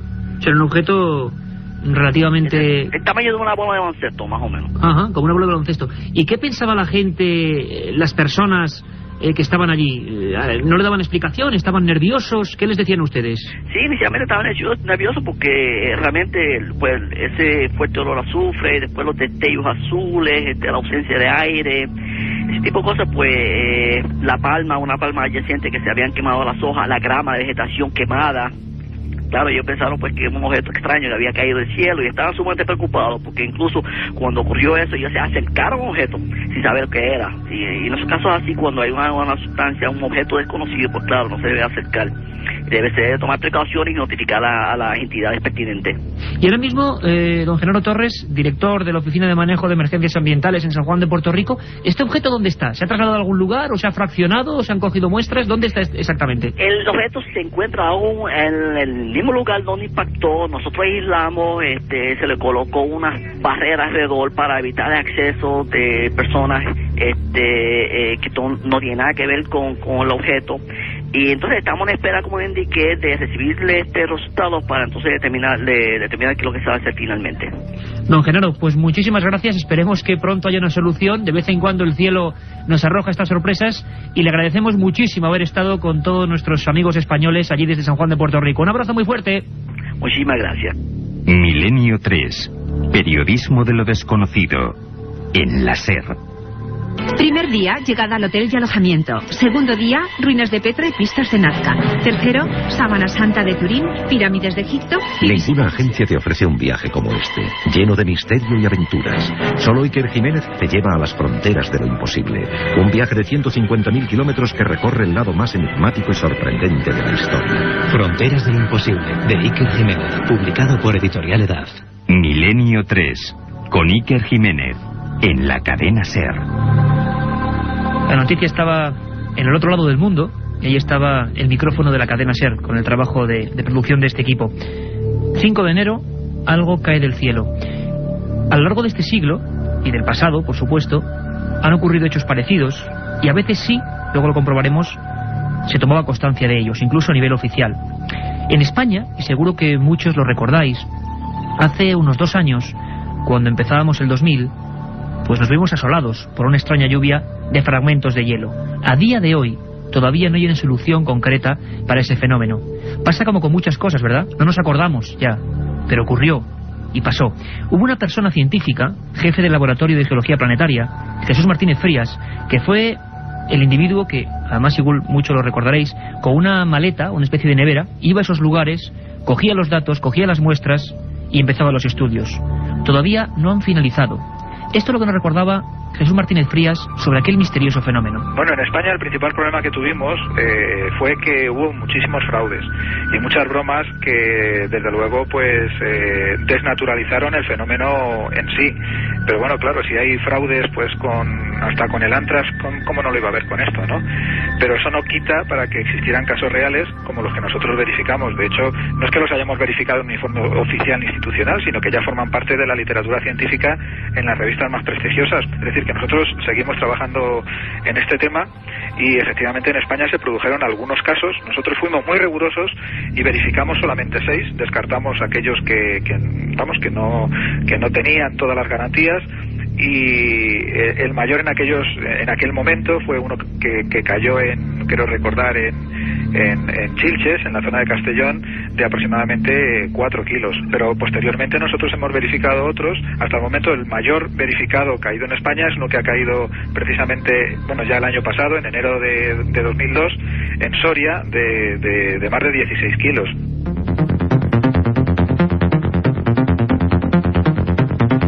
Cosas, y ya veréis, cosas de lo más dispares que caen del cielo. Pero también sabéis que hay una vía de contacto directa con este equipo, milenio3 con número @cadenaser.com, milenio3 con número @cadenaser.com, y también que hay una edición segunda de este programa de 3 a 4 de la mañana. Carmen Porter, tenemos muchísimas cosas y actualidad de ultimísima hora, ¿verdad? Pues sí, buenas noches, Iker. Esta madrugada nos iremos hasta el pueblo de Follos, en Valencia, donde al parecer están ocurriendo fenómenos extraños en una fábrica de válvulas. Ya son 3 los guardas de seguridad que se han dado de baja tras el shock sufrido al ver una figura fantasmal y escuchar sonidos como de mesas y sillas que se movían. Para ir abriendo boca vamos a escuchar lo que declara Jesús, uno de los testigos de los hechos. Dicen haber visto sombras y alguna imagen bastante difuminada, pero una imagen de que se está asomándose a una de las ventanas y dice como atraerlos. Y como siempre en nuestras secciones de la madrugada, los comentarios de libros, el informativo, las leyendas urbanas de Katia Rocha, la historia perdida de Nacho Ares, las conspiraciones y muchas más cosas, Iker. Muchas más cosas. Además, este caso, que es curioso, ha llegado hasta los telediarios.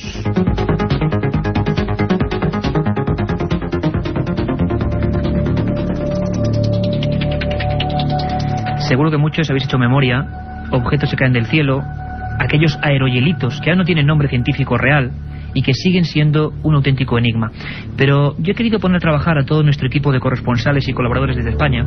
Tengo que decir, y esto es muy importante, que cada uno de vosotros que escuchéis este programa podéis ser colaboradores del equipo, podéis informarnos, podéis ejercer de corresponsales. Eso lo ha hecho, por ejemplo, Rubén Martín, un buen amigo que ha pasado la frontera de ser solamente oyente a colaborar, y lo hizo mandándonos toda la información de Valencia, que os repetimos, esta madrugada de 3 a 4, en la segunda edición, vamos a tocar a fondo. Y hemos intentado que mucha gente colabore también en saber qué es lo más raro que ha quedado del cielo en diversas partes de España, por lo menos en los últimos 15 años. Antes sería importante recordar, al menos a nivel mundial, cuáles han sido los casos más casi imposibles, podríamos decir. Hubo un personaje que se llamaba Charles Fort, muy célebre, hizo un libro llamado El libro de los condenados, y allí recogía infinidad de pequeñas noticias de los periódicos de provincia, sobre todo en Inglaterra y en Estados Unidos, que hablaban de casos como el de Puerto Rico: extraños objetos, sustancias no identificadas, y a veces incluso desde el medievo noticias de lluvias de sangre, de lluvias de animales, de peces, por ejemplo, en Galicia hace no mucho tiempo. Carmen, haciendo un análisis, ¿cuál sería, digamos, el ranking de las lluvias registradas, al menos por prensa y por policía, en el pasado siglo, desde el 19 hasta estos días? Pues comenzaremos por Londres, donde el 5 de mayo de 1848 una lluvia de agua y peces, que se correspondían además a una especie de agua dulce que solo se encontraba en Galilea. Imagínate, a miles de kilómetros de Londres. El 14 de febrero de 1870 cayó en Génova, Italia, una sustancia amarilla que cubrió las calles. Según se estimó, la cantidad de esta materia era de aproximadamente 100.000 toneladas. En agosto de 1894, miles de medusas cayeron sobre la ciudad de Bath, en Inglaterra. En el mismo momento, no lejos de ahí, en Wigan, cayó en una lluvia de pequeñas ranas. El 21 de julio de 1920, en Oregón, llovieron fragmentos de algo parecido a la porcelana. El 12 de mayo de 1930, en Queensland, en Australia, hubo una lluvia de cangrejos. Muchos animales. Sí. También en enero de 1952, en varias zonas de Burma, en la India, llovió arroz.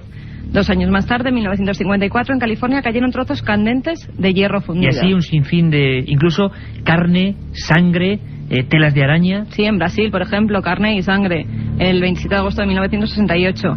También de telas de araña, como me habían dicho, de flores, de granos de maíz, de sapos e incluso de monedas antiguas en algunas ciudades. Todo esto registrado perfectamente. Y bueno, hay una teoría, que es la de que el aire en algunas tolvaderas consigue elevar, por ejemplo, del mar algunas sustancias y arrojarlas. Pero hay veces que lo que cae del cielo es completamente distinto, completamente enigmático. Hay un caso sensacional. Ocurrió no hace mucho y estoy seguro que nunca habéis oído hablar de él. 7 de julio del 97, muy cerquita de Finisterre, esa Galicia mágica y auténtica que, por desgracia, últimamente es noticia por otras cosas menos amables. Cayó algo inexplicable del cielo y fue testigo todo un buque de procedencia maltesa. Nos lo cuenta nuestro corresponsal allí, Miguel Pedrero. Una tarde, a pleno día, con visibilidad perfecta, mar en calma, pues como bien tú decías, un buque, el Marieta 2, que hacía la ruta Casablanca, Marruecos, a la ciudad de Lorient, en Francia, pues dos tripulantes de ese buque, un oficial y un marinero, pues de pronto llegan muy asustados, muy excitados, junto al capitán, y le comentan que acaban de ver algo que no tiene explicación, y que ellos dicen que bueno, que lo que han visto es un hombre que caía del cielo, con las piernas y los brazos abiertos, que iba enfundado en un traje verde perfectamente ajustado a su cuerpo y que en la cabeza llevaba una especie de casco o escafandra, ¿no?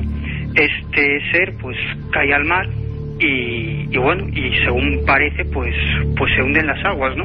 Repito, hay que tener en cuenta que estamos hablando de que esto sucedía a pleno día, con una visibilidad perfecta y con el mar en calma, ¿no? Y que además este suceso ocurría a unos 60 metros de la posición de estos dos tripulantes del barco. Bueno, entonces acto seguido el capitán decide echar anclas y bueno, y posicionarse, dejar el barco en esa posición para que los equipos de rescate puedan encontrar el cuerpo, ¿no? Porque ya no creían que hubiera un superviviente.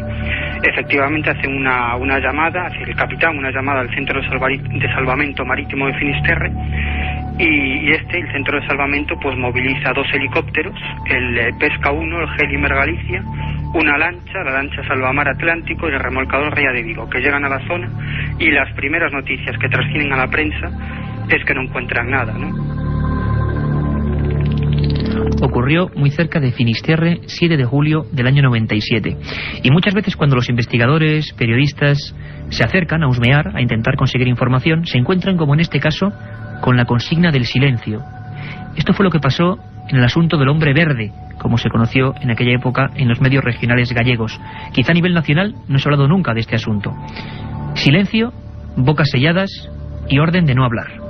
Entonces decidimos, en primer lugar, pues visitar el Centro de Salvamento Marítimo, ¿no? Y aquí ya nos empiezan a llamar la atención pues una serie de actitudes, ¿no? Nosotros estamos acostumbrados pues a entrar en comandancias de la Guardia Civil, en cuartelillos, en escuadrones de vigilancia aérea, tanto aquí como en el país vecino, en Portugal. Y te puedo decir que en este lugar pues encontramos un mutismo y una falta de colaboración o un secretismo muy extraño, ¿no? Cuando estábamos hablando pues de un centro de salvamento que ni mucho menos es militar, ¿no? No nos quisieron dar ningún tipo de explicación, nos combinaron a que nos fuéramos allí, las personas, bueno, no nos dejaron entrar al lugar, ¿no?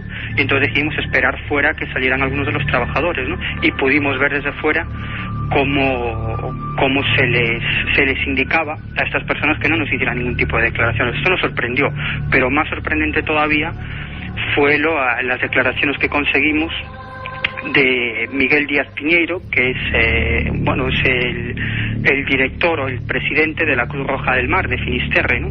Y cuando llegamos, una de las primeras cosas que nos espeta es que él piensa que algo se oculta tras esta historia, ¿no?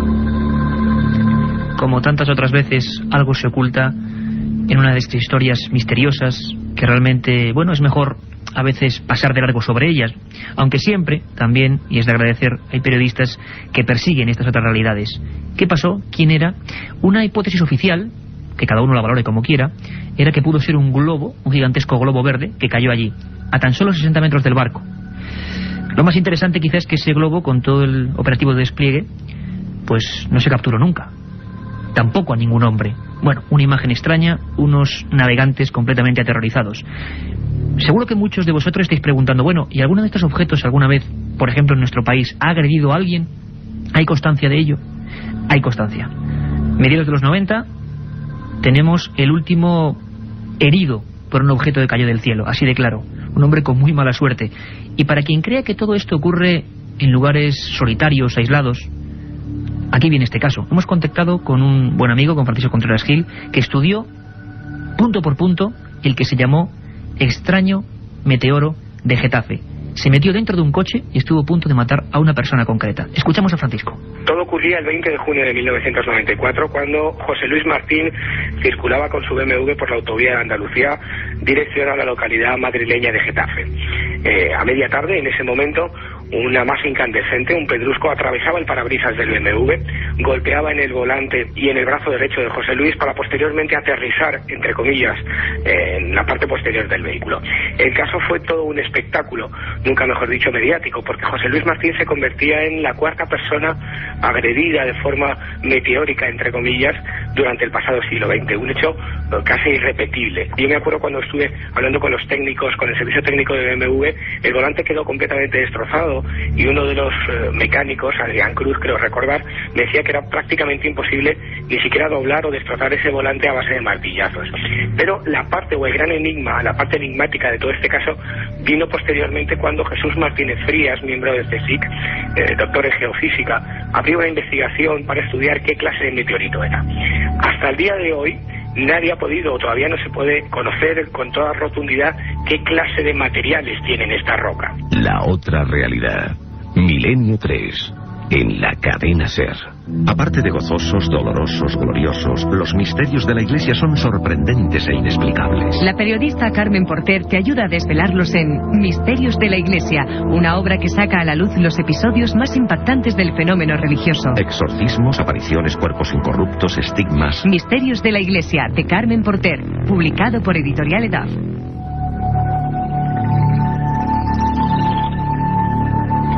La roca de Getafe. Casi 10 años, 8 en concreto, y nadie sabe de qué está compuesta. Ha pasado por todo tipo de universidades, en Canadá, en Francia, en la Universidad de Granada, y todavía los técnicos no se ponen de acuerdo. ¿Qué agredió a José Luis Martín? La verdad es que quizá pues tengan que pasar muchos años hasta poder averiguarlo. Un hombre que cae del cielo, una roca no identificada que casi mata a un pacífico conductor de Getafe. Aquellos bloques de hielo, esas lluvias que antes repasábamos con Carmen Porter, de sangre, de animales, de arroz, parecen extrañas bromas de la naturaleza.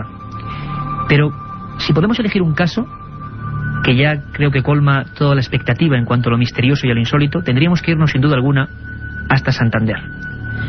En la provincia cántabra, muy cerquita, 35 kilómetros de la ciudad, hay una aldea con muy poquita gente que se llama Las Pilas. Septiembre del año 89. Y volvemos a repetir, estoy convencido de que esta historia no la ha conocido absolutamente nadie. Ahí tenemos un magnífico corresponsal, nuestro compañero Mariano Fernández Urresti. Yo prefiero, es mejor que os lo cuente él. Una siniestra broma, unos campesinos también muy humildes que fueron testigos de lo maquiavélico que puede ser el ser humano, o el culpable era el propio cielo. El escenario de los hechos fue el corral de la casa de unos ganaderos cuyo cabeza de familia, vamos a llamarle tan solo Manuel porque quería mantener el anonimato. Tenía entonces 59 años, su esposa Rosario 56 y la otra testigo de los sucesos fue su nuera María, que tenía 27. Pues caía la tarde y aún, no obstante, hacía calor, estamos todavía en verano. La familia estaba por eso pues en la parte posterior de la casa, cerca de la entrada a las cuadras y no lejos del lugar donde almacenaban la hierba que servía de alimento al ganado. Y súbitamente hubo un viento que a los testigos les pareció extraño en ese instante. Después, una luz apareció y cayó sobre el patio de la casa y luego pareció extinguirse. Y a esa luz siguieron otras más, hasta sumar aproximadamente una media docena. Manuel temió que aquellas chispas incendiaran la hierba destinada a los animales y entonces se apresuró a apagarlas. Pero fue entonces cuando descubrió que no se trataba de nada conocido. En realidad, lo que parecía haber caído del cielo era algo parecido a unos muñecos, en cuyo interior había una luz que se extinguía por sí sola al cabo de unos segundos. Menuda descripción, ¿verdad? Unos muñecos de algo parecido al plástico, color blanquecino y dentro una luz. Como decimos, En Milenio 3 esto es imposible, pero al parecer ocurre. Mariano pudo acudir al lugar, recoger algunos de los objetos, se mandó a analizar y empezó ahí una larga investigación que todavía no ha terminado. Yo mismo he podido ver las imágenes de esa especie de muñequito que en número aproximado a los 300 o 400 cayó en esa aldea de Las Pilas. Vamos a hacer un pequeño análisis describiendo punto por punto lo que aquellos asustados campesinos pudieron encontrarse aquel día de septiembre del 89. Cuando Manuel los cogió descubrió que al tacto, sin embargo, eran fríos. La familia no prestó atención a los demás muñecos y conservó tan solo uno de ellos, que ha sido el que pues nosotros hemos podido ver y tener en nuestras manos. Es un objeto de forma antropomorfa, de unos 5 centímetros de altura, por 3 centímetros de anchura, y se diría que es la parte superior de un muñeco, por decirlo de algún modo. Sería el tronco, para ser más precisos, porque carece de piernas, y no sabemos si es que nunca tuvo piernas o es que las perdió en la caída desde esa caída de ninguna parte. El color del objeto es similar al de un hueso. Los brazos parten del tronco en línea frontal y uno de ellos había roto a la altura de lo que podríamos haber denominado el codo. Tiene manos, 5 regordetes dedos al final de las manos y con algo parecido a uñas. La cabeza, en cambio, es bien extraña, es más bien una meseta, una plataforma dura, más dura al tacto que el resto del muñeco, de 1,5 centímetros de diámetro aproximadamente. No hay ojos, ni tampoco orejas, ni una cara que contemplar. Y en el interior del muñeco pues nos encontramos una forma completamente hueca, no hay nada que explique el origen de la luz que emitía. Al tacto es más suave en la parte inferior que en la parte superior, que es más dura y rugosa, y la familia nos confesó en su momento que las baterías de algunos electrodomésticos se descargaban cuando el muñeco estaba cerca. No se observó ningún otro fenómeno secundario al tacto con este, digamos, objeto o muñeco, llamémoslo así. Y la cuestión es, pues si estamos ante una broma, y si es una broma, ¿de quién? ¿Por qué en una casa en las afueras de un pequeño pueblo? En todo caso, si hubo un bromista, se tomó pues muchas precauciones. En primer lugar, hizo una serie de cosas dignas de mérito. Volar, por ejemplo, sobre una casa a más de 5 metros de altura sin que nadie le viera, sortear un tendido eléctrico que hay en las proximidades y hacerlo con la precisión de un acróbata. Generar un viento extraño, que no sabemos de dónde pudo venir, y además descargar una lluvia de objetos luminosos a los que previamente tuvo que haber construido. ¿Y todo esto para qué? Esa es la cuestión. ¿Y todo esto para qué? Evidentemente, Mariano, historiador de Torrelavega, Cantabria, tiene toda la razón. Sin ningún sentido ocurren cosas y a veces la realidad supera cualquier ficción. Ocurría a 35 kilómetros de Santander, septiembre del 89. Ese pequeño objeto, uno de ellos, el que guardó la familia casi como misterioso recuerdo, fue llevado hasta la Universidad de Bilbao y los análisis dictaminaron que por lo menos no era ningún otro juguete conocido o patentado en España. Entonces, ¿de dónde demonios venía y por qué desde el cielo? Hemos estado en Galicia, en Cantabria, en Madrid. Jesús Martínez Frías del CSIC nos hablaba de aquel objeto de 10 kilos de Soria. Bueno, a veces el cielo, ese misterio grande que está ahí arriba de nuestras cabezas, tiende ese tipo de bromas.